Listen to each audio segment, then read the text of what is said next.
শুরু করছি। ইনশাআল্লাহ। প্রথমে ৩টি প্রশ্ন, ৪ করে নম্বর পাবেন, ভুল হলে ২ নম্বর কাটা যাবে। চিন্তা করার জন্য ৪৫ সেকেন্ড সময় পাবেন, কোনো লাইফলাইন থাকছে না।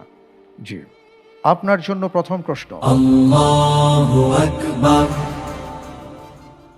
আমি তো আমার দুঃখ ও অস্থিরতা আল্লাহর সমীপেই নিবেদন করছি। কোরআনে বর্ণিত এই বাক্যটি কে বলেছিলেন? এ ইয়াকুব আলাইহিস সালাম, বি জাকারিয়া আলাইহিস সালাম, সি মুসা আলাইহিস সালাম, ডি আইয়ুব আলাইহিস সালাম।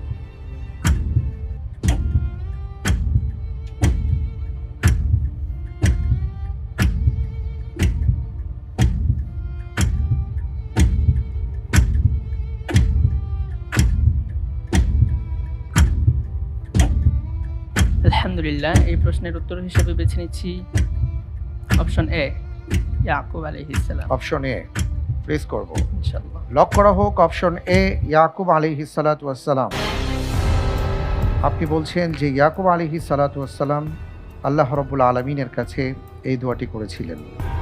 আমরা এখানে যে ৪ জনের নাম দেখতে পাচ্ছি, এই ৪ জনই জীবনের নানা ক্ষেত্রে আল্লাহ তাআলার কাছে আল্লাহ রাব্বুল আলামিনের সমীপে আবেদন তারা নিবেদন করেছেন। ইয়াকুব আলাইহিস সালাতু ওয়াস সালাম পুত্র শোকে তিনি দীর্ঘদিন কষ্ট করেছেন। জাকারিয়া আলাইহিস সালামের ব্যাপারে আমরা জানি তার সন্তান হয়নি এবং বৃদ্ধ বয়সে তিনি আল্লাহ তাআলার কাছে দোয়া করেছেন এবং পরবর্তীতে আল্লাহ রাব্বুল আলামিন ইয়াহইয়া আলাইহিস সালাতু ওয়াস সালামকে দান করেছেন। মুসা আলাইহিস সালাতু ওয়াস সালাম যখন একজন কিপ্তিকে প্রহার করে বা আঘাত করার পরে সে যখন মারা যায় তখন তিনি চলে গিয়েছিলেন। সেই সময়টা তার জন্য খুব কঠিন ছিল। আইয়ুব আলাইহিস সালাতু ওয়াস সালাম তিনিও কঠিন রোগে শোকে এবং আল্লাহ তাআলা তাকে যে নেয়ামত দিয়েছেন সেই নেয়ামত আবার নিয়ে গিয়ে তাকে পরীক্ষা করেছেন। এই ৪ জনের জীবনেই অস্থিরতা ছিল, দুঃখ ছিল এবং তারা আল্লাহ তাআলার কাছে দোয়া করেছেন। আপনি বলছেন তার মধ্যে ইয়াকুব আলাইহিস সালাতু ওয়াস সালামের যে দোয়া সেটিই আমাদের সামনে আছে।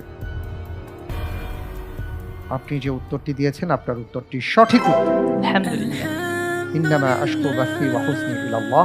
ইয়াকুব আলাইহিস সালাতু ওয়াস সালাম এই কথা বলেছিলেন আল্লাহ সুবহানাহু ওয়া তাআলার কাছে যখন তাকে বলা হয়েছিল ইউসুফ আলাইহিস সালাতু ওয়াস সালামকে নেকড়ে খেয়ে ফেলেছে।